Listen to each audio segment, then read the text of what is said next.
Okay, Kentucky, we gotta talk. I'm sure you're a great place with many wonderful, amazing people, but I gotta say, you cannot pick senators. The famous senator that you have that everyone knows about is Mitch McConnell. We all know what a terrible person he is. One of the worst people in the history of this country, has probably done more damage than most people who could have done in the history of this country. And your other senator, Rand Paul, this guy, that you have to be a legitimate person. You have to have a social security number. Yeah, he said that. Yeah, that's him. So where are we at here? Where did that come from? We're going to circle back to that in just a moment. So let's add a little bit of context here. So the Senate was discussing a bill which would be relief for the country at the moment with these challenging times that we're going through. How do we keep people eating? How do we keep the economy from completely falling apart while we're all sitting in our homes? What do we do about that?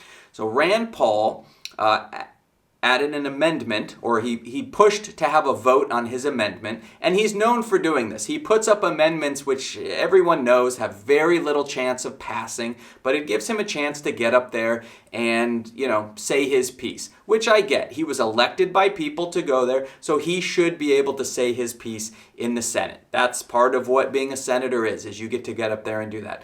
So let's take a closer look at what Rand Paul said.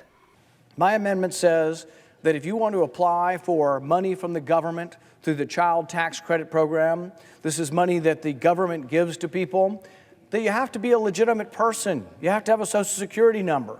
We've been talking about this reform for a decade now, and we never seem to be able to get it passed. It has nothing to do with not liking immigrants. It has to do with saying taxpayer money shouldn't go to non-people. You should have to be a person to get taxpayer money.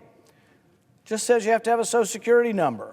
Okay, now this wasn't just a slip of the tongue. He said it 3 times. He's equating social security number to being a person, right? In other words, if you have a social security number, you are a person. If you do not have a social security number, you are, in his own words, a non-person. He's literally talking about not being a person if you don't have a social security card. And it wasn't a slip of the tongue. It wasn't a bad choice. 3 times he came around and he made this statement, right? So Rand Paul is not new to public life. He's been in this game long enough to know what you're supposed to say and what you're not supposed to say. And he came up and he said it. He put it all out there. I mean, it's very transparent what's going on here. He doesn't want people who don't have social security numbers to get any benefits along the way. Well, the problem is, in this country right now, what we're going through, the virus doesn't care if you have a social security number or not. If you can't go to the doctor, if you can't get yourself into a safe situation, then you're a danger to everyone else. Because if you're out there carrying the virus because you're not being treated properly, you're endangering the people around you. You're endangering people who are older. You're endangering everybody, right? All these people are put at a higher risk because we're not taking care of everyone. And I don't understand this line of reasoning from a man whose own website stated that he was a devout Christian, right? And I'm not proposing that, religion is the right way to go, because that's not my point here. I'm not a religious individual. But I think if you make the statement in order to get elected or when you're in public office that you're a Christian, then it seems like your decisions that you make while they're in office should probably relate to that, right? If you claim that this religion is what guides you in life, then your decision should be based on that. Otherwise, it's just straight up hypocrisy, right? And I don't remember the stories from the Bible where Jesus was going to feed the poor, but then he was checking social security numbers along the way to make sure that he didn't end up feeding a non-person.